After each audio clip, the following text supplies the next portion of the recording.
Lords, give us leave. The Prince of Wales and I must have some private conference. No.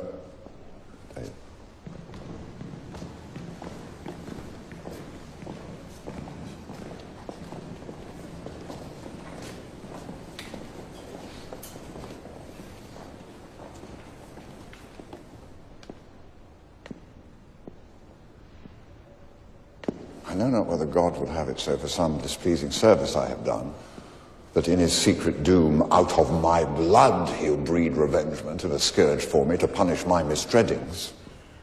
Tell me else, could such inordinate and low desires, such poor, such bare, such lewd, such mean attempts, such barren pleasures, rude society, as thou art matched withal and grafted to accompany the greatness of thy blood, and hold their level with thy princely heart. So please your majesty. Thy place in council thou hast rudely lost, which by thy younger brother is supplied, and art almost an alien to the hearts of all the court and princes of my blood. The hope of thy time is ruined, and the soul of every man prophetically doth forethink thy fall.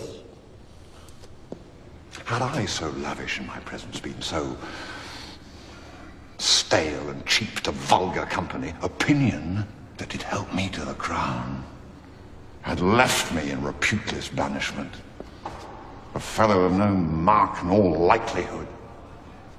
By being seldom seen, I could not stir, but like a comet I was wondered at, that men would tell their children, this is he. And then I stole all courtesy from heaven, dressed myself in such humility that I did pluck allegiance from men's hearts, loud shouts and salutations from their mouths. The skippy king, he ambled up and down with shallow jesters and rash bavin wits, mingled his royalty with capering fools, enfeoffed himself to popularity.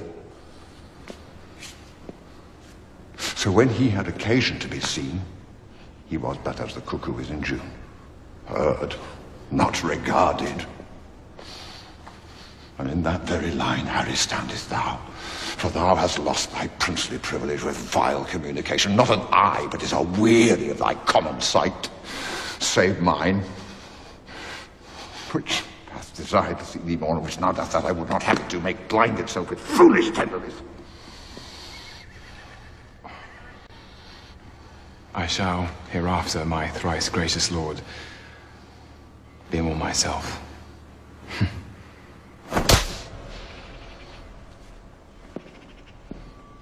For all the world, as thou art to this hour, was Richard then, when I from France set foot at Ravenspur. And even as I was then, is Percy now. He hath more worthy interest to the state than thou, the shadow of succession. For of no right nor colour like to right, he doth fill fields with harness in the realm, and being no more in debt to years than thou, leads ancient lords and reverend bishops on to bloody battles and to bruising arms. Thrice hath this Hotspur, Mars in swaddling clothes, this infant warrior, in his enterprises discomfited great Douglas, ta'en him once, enlarged him, made a friend of him, to fill the mouth of deep defiance up and shake the peace and safety of our crown.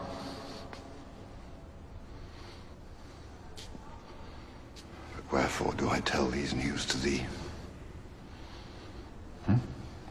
Why, Harry, do I tell thee of my foes, which art my nearest and dearest enemy? Thou that art like enough through vassal fear, base inclination, and the start of spleen to fight against me under Percy's pay. Do not think so. You shall not find it so. I will redeem all this on Percy's head, and in the closing of some glorious day be bold to tell you that I am your son.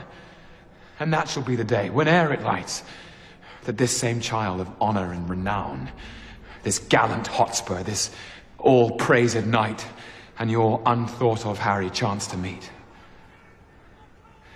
then will I make this northern youth exchange his glorious deeds for my indignities.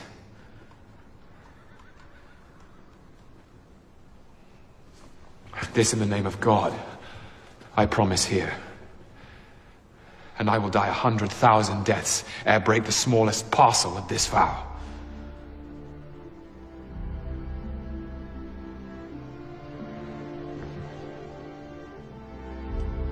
100,000 rebels die in this.